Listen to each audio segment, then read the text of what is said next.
আপনার শিশু কি আপনার জিনিসকে নিজের প্রপার্টি মনে করে?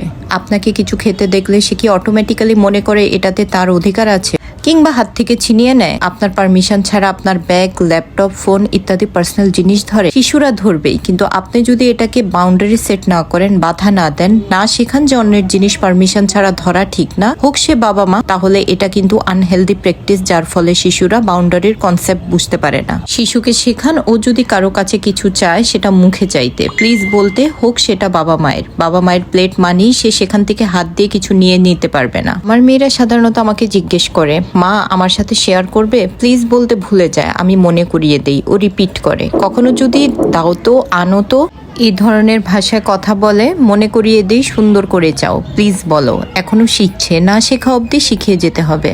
তবে শুধু বলে বলে শিখিয়েছি তা কিন্তু না। সবসময় আমার খাবার যে আলাদা, আমার খাবারে অটোমেটিক্যালি তোমার ভাগ নেই, আমার পার্সোনাল জিনিস কেউ আমার পারমিশন ছাড়া ধরবে না, এই ধরনের শিক্ষা দিয়ে এসেছি। আইসক্রিম, চকলেট, কেক খেলেও আমার ভাগ থেকে ওকে দেই না, না চাওয়া পর্যন্ত। তোমারটা একটু টেস্ট করতে পারি বললে একটু টেস্টই করতে দিয়েছি। আমাদের বাবা মা হলে কিন্তু পুরোটাই দিয়ে দিতেন, ওরা এখনো তাই করেন। মেয়েরা কোনো একটা তরকারি পছন্দ করছে দেখলে সেটাতে হাত লাগান না, বাসি তরকারি খান। অবশ্যই তাদের অতি আবেগ থেকে এই কাজ করেন তারা, কিন্তু অতিরিক্ত কোনো কিছুই ভালো না, বিশেষ করে সন্তানদের ক্ষেত্রে। সন্তানকে বাউন্ডারি, লিমিট রেসপেক্ট করতে না শেখালে পরে ভাই বোনদের মধ্যে হিংসাত্মক মনোভাব তৈরি হয়। আমাদের দেশে সম্পত্তি নিয়ে কাড়াকাড়ি, মারামারির উদাহরণই দেখুন না। আমাদের কালচারে ভালোবাসা ভীষণ ইনভেসিভ, এটা আনহেলদি, যে কারণে মানুষ তোমাদের ডিভোর্স কেন হয়েছে, আরেকটা বাচ্চা কবে নিবা, তোমার রেজাল্ট দিছে না, নাম্বার কত আসছে, এই ধরনের ব্যক্তিগত প্রশ্ন করা, কারো বেডরুমে, রান্নাঘরে পারমিশন ছাড়া ঢুকে যাওয়া, আলমারিতে হাত দেওয়া, কেউ ফোনে একটা ছবি দেখতে দিলে স্ক্রোল করে অন্য ছবি দেখতে শুরু করা, নতুন বউকে দেখতে এসে ব্যক্তিগত প্রশ্ন করা,